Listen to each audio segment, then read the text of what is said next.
¿Sabías que orar por un enfermo sin comprender ciertas verdades espirituales puede hacer más daño que bien? En Santiago, leemos, y la oración de fe salvará al enfermo, y el Señor lo levantará, y si hubiere cometido pecados, le serán perdonados. Esta promesa poderosa no se activa automáticamente con solo pronunciar palabras. Hay condiciones espirituales, actitudes del corazón y principios bíblicos que deben estar presentes para que esa oración sea verdaderamente eficaz. Hoy veremos cómo no toda oración produce sanidad y que existen 5 claves espirituales que no puedes ignorar antes de interceder por un enfermo.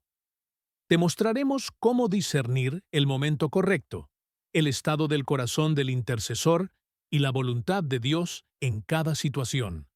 Revelaremos los pasos para orar con autoridad, conforme al Espíritu y no por emoción o costumbre religiosa. ¿Estás listo para entender lo que Dios tiene reservado para ti cuando oras por los enfermos? Cuando Jesús vio a la mujer encorvada que llevaba años imposibilitada para enderezarse, no le recetó descanso ni le preguntó por sus hábitos alimenticios.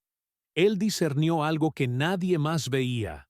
Lucas nos dice, y había allí una mujer que desde hacía años tenía espíritu de enfermedad y andaba encorvada y en ninguna manera se podía enderezar. Esa enfermedad no era producto del desgaste físico ni del paso del tiempo, ni siquiera de una condición genética, era espiritual. Y Jesús, movido por compasión y revestido de autor, le habló directamente a la raíz de su aflicción. No trató el síntoma, trató el origen. Esta escena nos revela una verdad poderosa que a menudo ignoramos. No toda enfermedad tiene una causa visible y mucho menos médica. A veces, detrás de un cuerpo quebrantado, hay un alma atada. Y aquí es donde muchos fallan. Se apresuran a imponer manos, a declarar sanidad, a clamar con fuerza, sin siquiera detenerse a preguntar, Señor, ¿cuál es la raíz de este dolor? Si Jesús discernía antes de sanar, ¿cómo pretendemos nosotros actuar sin dirección espiritual? Orar por un enfermo sin entender su condición espiritual es como intentar apagar un incendio rociando agua sobre el humo. No estás yendo al núcleo, no estás liberando al cautivo, solo estás calmando lo superficial por unos momentos. La enfermedad en la Biblia no siempre es solo un padecimiento del cuerpo. A veces es una señal, un reflejo o un síntoma de una realidad espiritual mucho más profunda. En Marcos, un padre desesperado lleva a su hijo poseído por un espíritu mudo. El niño convulsionaba, echaba espuma por la boca, se caía al suelo. Hoy alguien lo llamaría epiléptico, pero Jesús lo llamó por lo que era, un espíritu inmundo. Él no diagnosticó, él liberó, y el niño fue sano. Eso no significa que toda enfermedad es demoníaca, pero sí significa que toda enfermedad debe ser discernida. Hay aflicciones del cuerpo que tienen origen emocional, heridas del alma que terminan enfermando la carne. El libro de Proverbios lo deja claro. El corazón alegre constituye buen remedio, mas el espíritu triste seca los huesos. Proverbios. ¿Cuántos huesos secos no habremos intentado sanar sin haber tocado antes el espíritu que los marchita? La sanidad verdadera comienza en el lugar invisible. Por eso, antes de orar por un enfermo, lo primero que un verdadero intercesor debe hacer no es abrir la boca, sino inclinar el oído. Preguntar a Dios en lo secreto, ¿qué me estás mostrando aquí? ¿Qué hay detrás de este dolor? Porque si el Espíritu no revela, el hombre solo repite fórmulas. Y las fórmulas no sanan, la revelación sí. Recuerdo el caso de un pastor que fue llamado a orar por una mujer con fuertes dolores de estómago. Varios ministros habían orado por ella antes. Declaraciones de sanidad, aceite ungido, imposición de manos. Nada funcionaba. Cuando este pastor llegó, no comenzó con una oración fuerte. Solo la miró, guardó silencio y luego le preguntó, ¿a quién no has perdonado?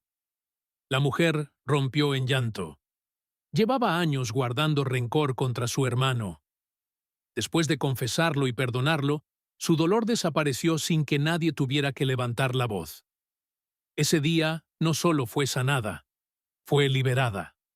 No era una dolencia médica, era un veneno espiritual que estaba pudriendo su interior. La enfermedad, en muchos casos, es la voz del alma gritando que algo está mal. El cuerpo solo responde al eco de un corazón herido, de un espíritu cargado, de una conciencia que no ha sido limpiada. En el Salmo, David escribe, «Mientras callé, se envejecieron mis huesos en mi gemir todo el día. Mi vigor se volvió en sequedades de verano». El pecado oculto enfermaba su cuerpo. No había virus ni bacteria. Había culpa. Cuando oramos por sanidad sin discernimiento, podemos estar calmando un síntoma sin enfrentar el verdadero enemigo. Y eso es peligroso porque alimenta la ilusión de sanidad sin tratar el problema. Es como maquillar una herida abierta. Se ve mejor, pero sigue infectada. Dios no quiere cosméticos espirituales. Él quiere transformación real. Y esa transformación solo es posible cuando el intercesor se mueve por el Espíritu y no por la prisa de demostrar poder. Jesús nunca se apresuró a orar. Él caminaba con el Padre, escuchaba, discernía. En Juan, cuando se encuentra con el paralítico en el estanque de Betesda, no le impone manos de inmediato. Primero le hace una pregunta clave. ¿Quieres ser sano? Sano. Parecería innecesario. ¿Cómo no iba a querer? Pero Jesús sabía que algunas personas se han acostumbrado tanto a su dolor que ya no buscan sanidad, sino atención. El problema no era solo físico. Había una actitud interior que también debía ser confrontada, y eso solo se discierne en el espíritu. Hoy en día, muchos oran con buena intención, pero sin discernimiento. Llenan sus palabras de versículos y autoridad aparente, pero sus ojos están cerrados a la realidad espiritual que enfrentan. Es como entrar a una batalla sin saber contra quién luchas. Pablo nos advirtió en Efesios, porque no tenemos lucha contra sangre y carne, sino contra principados, contra potestades, contra los gobernadores de las tinieblas de este siglo. ¿Cómo podremos derrotar al enemigo si ni siquiera lo hemos identificado? ¿Cómo podremos orar eficazmente por un enfermo si no entendemos qué tipo de cadena lo tiene atado? Muchos creyentes han convertido la oración por los enfermos en un acto automático, como si cada caso fuera igual, como si repetir las mismas palabras funcionara en todos los contextos. Pero la oración no es una fórmula, es una conexión viva, y esa conexión requiere sensibilidad espiritual. Y no puedes tratar a una persona que tiene una carga demoníaca con palabras suaves de consuelo, ni a alguien que está siendo probado por Dios con gritos de reprensión. Cada caso es único, y solo el Espíritu puede mostrarte la raíz. En el Antiguo Testamento, cuando Eliseo fue llamado a orar por Naamán, el general sirio, no salió a imponer manos. Le envió una instrucción sencilla pero espiritual. Sumérgete 7 veces en el Jordán. Naamán se ofendió. Esperaba una intervención espectacular, pero la sanidad no estaba en el espectáculo, estaba en la obediencia. La lepra era externa, pero el orgullo era interno, y Dios primero quería limpiar su corazón antes de limpiar su piel. Discernimiento. Sin él, podrías orar 1000 veces y no pasará nada. Por eso, antes de orar por un enfermo, lo más poderoso que puedes hacer es orar por discernimiento. No ores por la sanidad del cuerpo hasta que el Espíritu te muestre el estado del alma, porque puede que estés viendo un dolor físico, pero Dios está revelando una atadura emocional. Puedes ver una fiebre, pero el cielo está viendo una maldición generacional. Puedes ver cansancio, pero el Padre ve culpa, trauma, rechazo. Orar sin ver eso es caminar a ciegas, y quien camina a ciegas tropieza, aunque tenga buenas intenciones. La Iglesia está llamada a sanar, sí, pero más aún está llamada a liberar, a restaurar, a discernir, porque donde hay discernimiento, hay precisión, y donde hay precisión, hay poder. Jesús no hacía oraciones largas, pero cada palabra que decía golpeaba directo en el lugar correcto, porque hablaba lo que oía del Padre, no lo que salía de su emoción. En 1 Corintios, Pablo enumera los dones del Espíritu, y uno de ellos es el discernimiento de espíritus. Este don no es solo para detectar demonios, es para ver lo que otros no ven, es para mirar más allá de la superficie, es para escuchar con el oído del cielo lo que el cuerpo de alguien no sabe decir con palabras. No es opcional si quieres ser un intercesor efectivo, es esencial. Sin él, puedes estar orando por lo que no es, ignorando lo que realmente ata a esa persona. Hay madres que oran por la fiebre de sus hijos sin saber que el niño está cargando la ansiedad de la casa. Hay esposas que oran por el insomnio de su marido, sin saber que él está siendo oprimido por un espíritu de fracaso. Hay pastores que oran por enfermedades físicas en sus congregaciones sin detenerse a pensar si esas dolencias no son más bien el resultado de heridas no sanadas, de rencores no confesados, de pactos no rotos. Dios está buscando intercesores que no solo hablen, sino que escuchen, que no solo impongan manos, sino que inclinen el corazón, que no solo repitan oraciones aprendidas, sino que se dejen guiar por lo que el cielo está revelando. Porque el que ora con discernimiento ora con precisión, y el que ora con precisión ora con poder, no porque sus palabras sean mejores, sino porque vienen del Espíritu y no de la carne. La próxima vez que estés frente a un enfermo, no pienses primero en la oración, piensa en la raíz. Pregúntate, ¿qué hay detrás de este dolor? ¿Qué historia hay en este cuerpo? ¿Qué grito invisible está emitiendo este sufrimiento? Y luego ora, no antes. Porque cuando oras desde la revelación, lo invisible se hace visible, lo oculto se expone, y la verdadera sanidad comienza, no desde la piel, sino desde el espíritu. Cuando Jesús caminaba entre las multitudes, no todos recibían sanidad, aunque la necesidad abundaba. El poder no se manifestaba de forma indiscriminada. En Mateo, se afirma con claridad, y no hizo allí muchos milagros a causa de la incredulidad de ellos. Estas palabras encierran una realidad espiritual profunda. No basta con tener necesidad, no basta con clamar. El milagro no responde al volumen de la petición, sino a la sustancia de la fe. Y en ese acto de fe, no solo cuenta la del enfermo, sino también la de quien intercede. Hay oraciones que no se elevan porque fueron pronunciadas con duda. Hay cuerpos que no se restauran porque fueron tocados por manos inseguras. En el mundo espiritual, la fe no es una emoción, es una llave. Y si esa llave no gira con certeza, la puerta no se abre. La Escritura nos muestra que la fe es requisito esencial para ver el poder de Dios en acción. Hebreos declara: pero sin fe es imposible agradar a Dios, porque es necesario que el que se acerca a Dios crea que le hay, y que es galardonador de los que le buscan. Este principio no cambia cuando oramos por sanidad. Al contrario, se intensifica, porque en ese momento estamos desafiando lo visible con lo invisible. Estamos enfrentando lo natural con lo eterno. Y si quien ora duda, toda la autoridad espiritual se diluye. Jesús mismo enseñó en Marcos: porque de cierto os digo que cualquiera que dijere a este monte, quítate y échate en el mar, y no dudare en su corazón, sino creyere que será hecho lo que dice, lo que diga, le será hecho.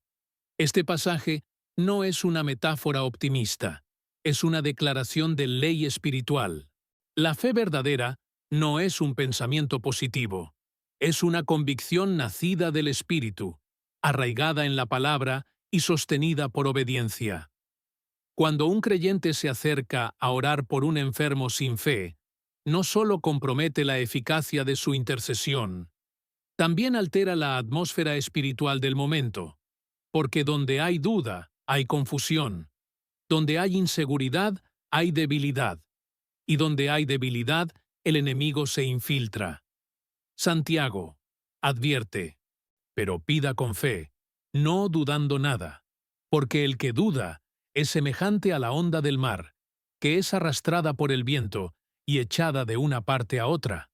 No piense, pues, quien tal haga, que recibirá cosa alguna del Señor. Este es el diagnóstico divino sobre la oración sin certeza. No hay doble vía. O se cree, o no se cree. Se recibe. Por eso, antes de orar por otro, es necesario examinar la condición de tu propia fe. No basta con saber qué dice la Escritura. Hay que creerlo con todo el corazón. No basta con repetir lo que se ha oído. Hay que estar convencido en lo profundo del alma. En Mateo, Jesús le dijo al centurión, «Ve, y como creíste, sea hecho». El milagro ocurrió conforme a su fe, no conforme a su necesidad, porque la fe mueve el cielo, no el clamor desesperado. Y si el intercesor no está alineado con esta verdad, sus palabras serán ecos vacíos, sin peso espiritual, sin respaldo eterno. La fe del que ora tiene la capacidad de activar lo que está dormido en el otro. En Marcos, 4 hombres llevaron a un paralítico hasta Jesús. No fue la fe del enfermo la que se destacó, sino la de ellos. El texto dice, al ver Jesús la fe de ellos, dijo al paralítico, «Hijo, tus pecados te son perdonados». Marcos. Aquí se revela un misterio celestial. La fe de uno puede abrir el cielo para otro. Pero eso no ocurre por simple optimismo. Ocurre cuando esa fe ha sido cultivada, purificada y aferrada a la palabra con firmeza inquebrantable. El problema es que muchos oran sin estar convencidos de que algo sucederá. Hablan por compromiso, no por convicción, y eso, lejos de traer vida, genera vacío, porque el poder no radica en las palabras por sí mismas, sino en la fe que las respalda. En Romanos se describe la fe de Abraham, quien creyó en esperanza contra esperanza, versículo, y no se debilitó en la fe al considerar su cuerpo ya muerto. Versículo. Él no negó la realidad, pero tampoco se sometió a ella. Esta es la actitud del que ora por sanidad con fe genuina. Reconoce lo que ve, pero no lo declara como definitivo. Afirma lo que el cielo ha dicho, aunque la tierra aún no lo muestre. Orar con fe no es solo confiar en que Dios puede sanar.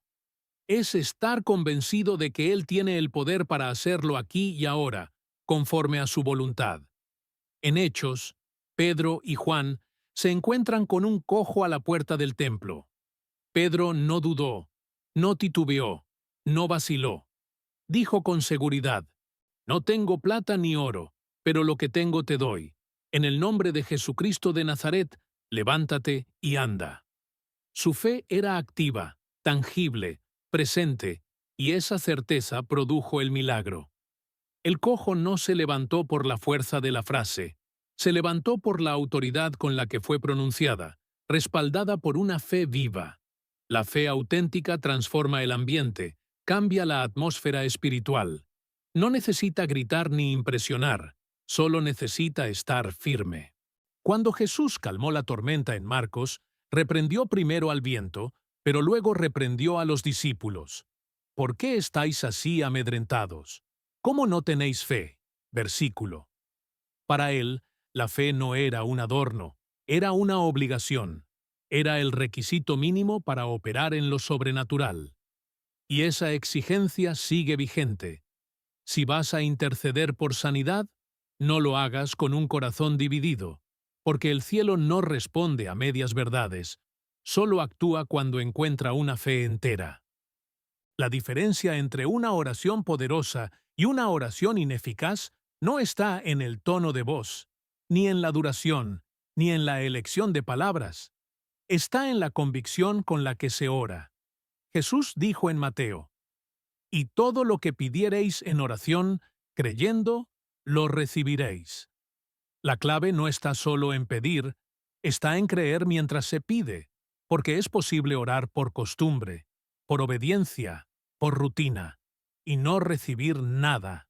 Pero cuando el corazón está convencido, cuando el espíritu está alineado, cuando la boca pronuncia lo que el alma cree, el cielo responde con fuego. Muchos no ven sanidad porque han aprendido a orar por obligación, no por fe. Lo hacen porque así debe ser, pero no esperan que ocurra nada, y esa falta de expectativa es en sí misma una negación del poder de Dios.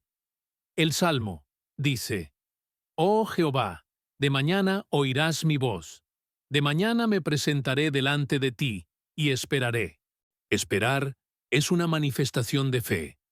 Es actuar como quien sabe que ha sido escuchado y que la respuesta viene en camino. Si oramos sin esperar, no hemos orado con fe, solo hemos hablado al viento. Jesús admiró la fe de personas que otros despreciaban, como la mujer sirofenicia, que insistió hasta obtener el milagro para su hija, Mateo, o como el centurión que pidió sanidad a distancia, creyendo en la autoridad de una sola palabra, Mateo. En ambos casos, Jesús detuvo su caminar y declaró que no había hallado fe semejante. Y ese reconocimiento no fue simbólico, fue determinante. El milagro se soltó porque hubo fe, una fe que no se basaba en emociones ni en experiencias previas, sino en una confianza total en el poder de la palabra divina. Por eso, antes de acercarte a un enfermo con intención de orar, examina si tu fe está activa o dormida. Si confías en lo que Dios ha dicho o en lo que tus ojos ven, porque si lo haces desde la fe, no necesitarás justificarte ni repetir frases largas. Tus palabras tendrán peso, tu oración tendrá respaldo, tu autoridad será visible y la atmósfera cambiará. El intercesor eficaz es aquel que ha aprendido a creer incluso cuando todo alrededor le dice que no, que ha entrenado su espíritu para aferrarse a la promesa, no a la circunstancia, que ha crucificado la duda y abrazado la verdad sin importar lo que sus sentidos perciban. Esa es la fe que agrada a Dios, esa es la fe que sana, esa es la fe que vence al mundo. Cuando Pedro caminó sobre las aguas en Mateo, lo hizo porque creyó en la palabra de Jesús. Ven. Pero comenzó a hundirse cuando apartó la mirada y comenzó a temer. El poder no había cesado, la palabra seguía vigente. Lo que cambió fue su enfoque. Dejó de creer, y eso bastó para perder el terreno ganado. Esta escena no es solo una anécdota de coraje, es una advertencia para todos los que oran por otros. Si dudas, te hundes. Si crees, caminas sobre lo imposible. Y esa elección ocurre dentro de ti cada vez que abres la boca para interceder. No se puede impartir lo que no se tiene.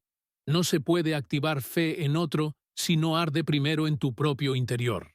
La sanidad que esperas ver debe estar viva en tu espíritu antes de manifestarse en el cuerpo de otro. Porque el poder no fluye a través del conocimiento, sino de la certeza. Y la certeza se construye en la intimidad con Dios, en la obediencia diaria, en la rendición total. La fe no se improvisa en el momento de orar. Se cultiva antes, se alimenta en secreto, se prueba en el silencio, y cuando llega la hora de clamar, esa fe se manifiesta sin temor. Así como el fuego no prende en leña mojada, el poder de Dios no se enciende en corazones tibios. Solo el que cree con firmeza puede hablar con autoridad, y solo el que habla con autoridad puede ver resultados, no porque su voz sea fuerte, sino porque su espíritu está alineado con el cielo. Esa es la clave, esa es la diferencia, esa es la fe que Dios honra. En la profundidad del alma humana se esconden muchas veces cadenas invisibles que el cuerpo termina reflejando. Hay dolores que no nacen en los huesos, sino en la culpa. Hay enfermedades que no responden al tratamiento porque no tienen causa fisiológica, sino espiritual. La palabra de Dios no separa la salud del alma de la salud del cuerpo.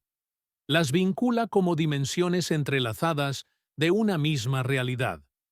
David lo comprendió así cuando escribió: «Mientras callé, se envejecieron mis huesos en mi gemir todo el día.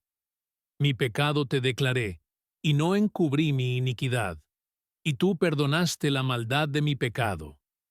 Salmo. La restauración de su cuerpo fue consecuencia directa del quebrantamiento de su espíritu. Donde hubo confesión, hubo liberación, y donde hubo liberación, hubo sanidad. El pecado, cuando es oculto, opera como una infección silenciosa. No se ve, pero contamina. No se nombra, pero consume. La apariencia puede mantenerse intacta, pero por dentro la vida se va desgastando. Así lo expresa el Salmo. No hay parte sana en mi carne a causa de tu ira, ni hay paz en mis huesos a causa de mi pecado. Porque mis iniquidades se han agravado sobre mi cabeza, como carga pesada se han agravado sobre mí. Esta confesión no es literaria, es literal. El pecado que no se expone ante Dios comienza a corroer el alma hasta tocar la carne.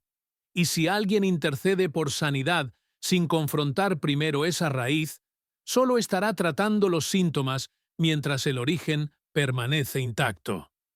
Jesús no separó jamás el perdón del poder sanador. En Marcos, cuando le presentaron al paralítico, sus primeras palabras no fueron «levántate», fueron «tus pecados te son perdonados». Solo después de limpiar su alma, ordenó al cuerpo levantarse. No fue casualidad, fue prioridad. La restauración espiritual precede a la sanidad física, porque el cuerpo sigue al espíritu. Un corazón cargado no puede sostener un cuerpo libre. Una conciencia acusada no puede vivir en plenitud. Jesús discernía la raíz del quebranto y actuaba primero sobre ella. Por eso sus milagros eran completos, porque no solo sanaban lo visible, también liberaban lo invisible. Muchos oran por la recuperación física de otros sin siquiera considerar el estado del alma. Asumen que el dolor es externo, sin preguntarse si hay ataduras internas que impiden que la sanidad fluya. El pecado, cuando permanece sin confesar, se convierte en un obstáculo entre el ser humano y el poder de Dios. Isaías lo deja claro: «Vuestras iniquidades han hecho división entre vosotros y vuestro Dios, y vuestros pecados han hecho ocultar de vosotros su rostro para no oír». No se trata de que Dios pierda poder para sanar, sino de que el canal de conexión se bloquea por la falta de arrepentimiento, y donde no hay arrepentimiento, no hay restauración. La sanidad que proviene de Dios fluye por caminos limpios. No puede ser sostenida por corazones endurecidos ni por vidas ocultas. En Santiago, el apóstol exhorta: «Confesaos vuestras ofensas unos a otros, y orad unos por otros, para que seáis sanados». Aquí se establece una secuencia espiritual que no puede ignorarse. Primero viene la confesión, luego la intercesión, y entonces la sanidad. Cuando se invierte ese orden, se pierde eficacia, porque Dios honra la verdad, no la apariencia. No responde a lo que se dice en público, sino a lo que se rinde en lo secreto. El pecado oculto crea un ambiente donde la oración se vuelve débil. Donde no hay confesión, la autoridad espiritual se diluye, porque el poder de la oración no radica en la intensidad, sino en la integridad. En Juan se afirma: «Y sabemos que Dios no oye a los pecadores. Pero si alguno es temeroso de Dios y hace su voluntad, a ese oye». La disposición a confesar y abandonar el pecado es parte esencial de la sanidad, no como una condición para merecerla, sino como una apertura que permite que la gracia fluya sin obstáculos. Cuando Jesús sanaba, Lo hacía desde una visión integral del ser humano. No curaba heridas físicas ignorando los estados del alma. No separaba el espíritu del cuerpo. Su mirada penetraba más allá de los síntomas. En Juan, el paralítico del estanque de Betesda fue sanado luego de años de enfermedad, pero Jesús, al encontrarlo más tarde, le dijo: «Mira, has sido sanado. No peques más, para que no te venga alguna cosa peor». Versículo. Esta advertencia no fue una amenaza, fue una revelación. El pecado no solo bloquea la sanidad, puede provocar recaídas peores si no se rompe el ciclo espiritual. Porque el pecado no solo enferma, también regresa si no es enfrentado con arrepentimiento sincero. Quienes oran por los enfermos deben ser conscientes de que la intercesión no se limita a pedir mejoría. Muchas veces deben ser instrumentos de confrontación espiritual, no para condenar, sino para despertar, no para exponer con dureza, sino para invitar al arrepentimiento. Porque cuando el corazón se quebranta, el cielo responde con misericordia, y cuando la boca confiesa, el cuerpo puede comenzar a sanar. El Salmo. Exalta a Dios diciendo: Él es quien perdona todas tus iniquidades, el que sana todas tus dolencias. No son acciones separadas, van juntas. El mismo Dios que perdona es el que sana. El mismo amor que limpia es el que restaura. La raíz del pecado no confesado es el orgullo, y el orgullo es incompatible con la gracia. Dios resiste al soberbio, pero da gracia al humilde. Santiago. Por eso, la confesión no es solo un acto de sinceridad, es una llave que abre el acceso a los milagros. Él es quien perdona todas tus iniquidades, el que sana todas tus dolencias. No son acciones separadas, van juntas. El mismo Dios que perdona es el que sana. El mismo amor que limpia es el que restaura. La raíz del pecado no confesado es el orgullo, y el orgullo es incompatible con la gracia. Dios resiste al soberbio, pero da gracia al humilde. Santiago.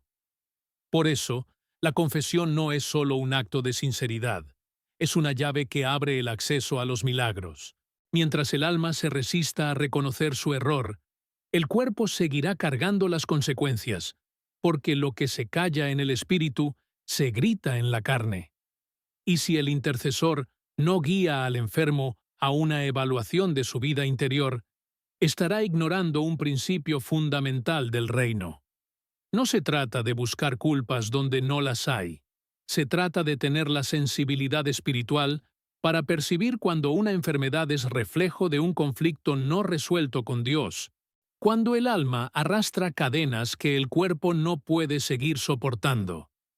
En 1 Corintios, Pablo advierte a la Iglesia sobre los peligros de tomar la cena del Señor sin discernimiento, y declara: «Por lo cual hay muchos enfermos y debilitados entre vosotros, y muchos duermen». Versículo.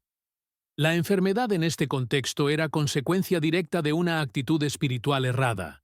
No se trataba de un juicio arbitrario, sino de una consecuencia espiritual no atendida. El reino de Dios no funciona con apariencias, funciona con verdad. Jesús dijo en Juan: «Y conoceréis la verdad, y la verdad os hará libres». No dijo que la oración los haría libres, dijo que la verdad, cuando es conocida y aceptada, rompe cadenas.